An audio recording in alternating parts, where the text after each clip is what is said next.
আসসালামু আলাইকুম। আশা করছি আপনারা সবাই ভালো আছেন। আমরাও আল্লাহ তাআলার অশেষ রহমতে আলহামদুলিল্লাহ ভালো আছি।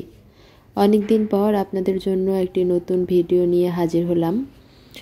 তো আমি বেশ কিছুদিন গ্রামের বাড়িতে গিয়েছিলাম ঈদের ছুটিতে আর কি, প্রায় মাসখানেকের মতো। কয়েকদিন হয় ঢাকায় এসেছি। এসে দেখি আমার জামাই রুমের 12টা বাজিয়ে রেখেছে। রুম একদমই পরিষ্কার করেনি। উপর থেকে নিচ পর্যন্ত সব কিছুই নোংরা। অনেক বেশি মাকড়সা জাল হয়ে গিয়েছিল। তারপর ফ্যান নোংরা ছিল। ফার্নিচারে 1 ইঞ্চি পরিমাণ ধুলার আস্তর মনে হচ্ছে। আমিও এসে 2 দিন খুব ক্লান্ত ছিলাম, তাই কোনো রকম রান্নাবান্না করে খেয়েছি আর শুয়ে রেস্ট করছি। আজকে ভাবলাম যে রুমটা পরিষ্কার আমাকে করতেই হবে, তাই সকালে খাওয়া দাওয়া শেষ করে আপনাদের ভাইয়া কাজে গিয়েছে আর আমি রুমে চলে আসলাম। আজকে ডিপ ক্লিন করব সব কিছুই। তো প্রথমে আমি উপরের মাকড়সার জালগুলো ঝেড়ে নিলাম। তারপর জানালাগুলোতে প্রচুর ধুলা ছিল, যেহেতু নিচতলা বাসা, তাই প্রথমে আমি ঝাড়ু দিয়ে ধুলাগুলো পরিষ্কার করে নিচ্ছি। তারপর একটা ভেজা ন্যাকড়া দিয়ে মুছে নিতে হবে। রোজার মধ্যেও সেভাবে রুম পরিষ্কার করা হয়নি, রোজার আগে পরিষ্কার করা হয়েছিল। তো অনেক ধুলা ছিল, ময়লা ছিল, হয়তো ক্যামেরায় অত বেশি বোঝা যাচ্ছিল না। আজকের ভিডিওটা অনেক বেশি এলোমেলো অগোছালো মনে হতে পারে আপনাদের কাছে। আমি আসলে কোনো প্রিপারেশন ছাড়াই ভিডিওটা শুরু করেছি। ভাবলাম যে যেমন পারি তেমনই ভিডিও করব এখন থেকে, কারণ গোছানো ভিডিও করতে গেলে অনেক বেশি কষ্ট করতে হয়, আর অত বেশি কষ্ট করে বর্তমানে আসলে কোনো লাভ নেই।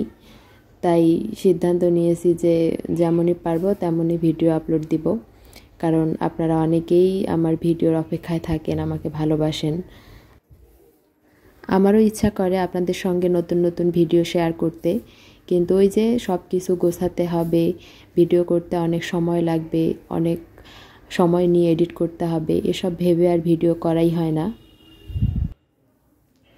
তাই তো আজকে ভাবলাম যে যেভাবে কাজ করতেছি এভাবেই শুধু ক্যামেরা অন করে একটু একটু করে শেয়ার করব, আর অত কষ্ট করে এডিটিংও করব না। যেটুকু না করলেই নয়, শুধু সেটুকুই। আপনাদের কাছে কেমন লাগতেছে অবশ্যই আমাকে কমেন্ট করে জানাবেন, কারণ আপনাদের ভালো না লাগলে তো আর সেই ভিডিও দিয়ে লাভ নেই। অবশ্যই আপনাদের ভালো লাগতে হবে, তবেই আমার সার্থকতা।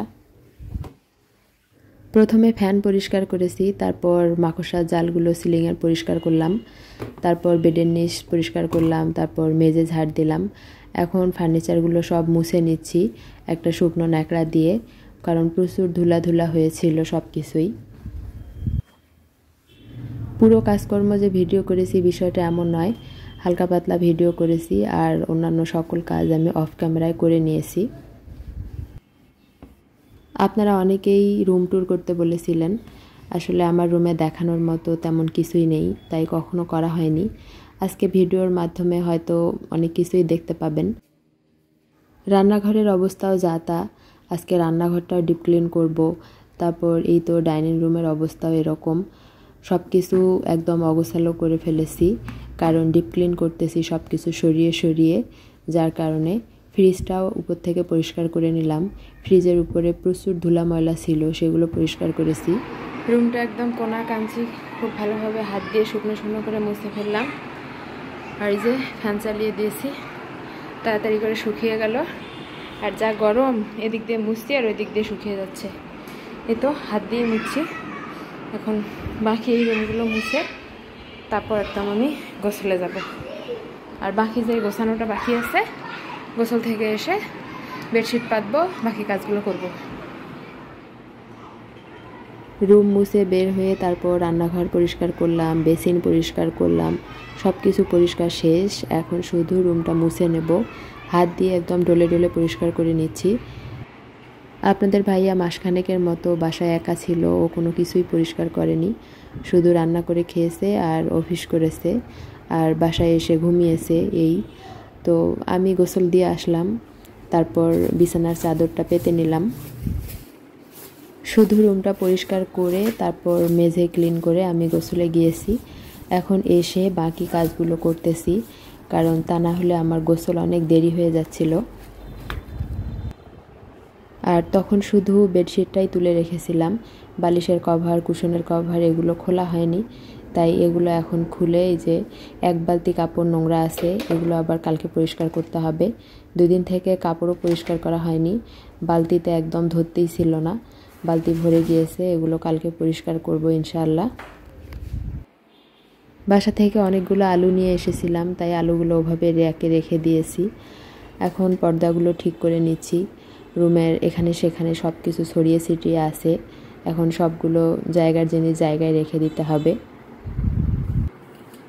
জানি না আজকের এই এলোমেলো অগোছালো ভিডিওটি আপনাদের কাছে কেমন লাগলো। যদি একটু ভালো লেগে থাকে তাহলে প্লিজ একটা পজিটিভ কমেন্ট করে আমাকে উৎসাহ দিতে ভুলবেন না। আপনাদের পজিটিভ কমেন্ট পেলে আমি এরকম আরও নতুন নতুন ভিডিও তৈরি করব ইনশাআল্লাহ আপনাদের জন্য। গোছানোর পর এই হচ্ছে আমার রুমের ফাইনাল লুক। আমার রুমে দেখানোর মতো তেমন কিছুই নেই, তবে যা আছে আলহামদুলিল্লাহ এটাই আমার কাছে অনেক কিছু। রুম পরিষ্কারের সময় আমি গাছগুলো এখানে এনে পরিষ্কার করে শুকাতে দিয়েছিলাম, তো সেগুলো এখন জায়গায় রেখে দিচ্ছি। গাছগুলোরও অবস্থা খারাপ হয়ে গিয়েছে, কারণ আপনাদের ভাইয়া কোনো যত্ন করেনি এতদিন। আজকের মতো তাহলে এখানেই বিদায় নিচ্ছি। দেখা হবে নতুন কোনো ভিডিওতে ইনশাআল্লাহ। আল্লাহ হাফিজ। আসসালামু আলাইকুম।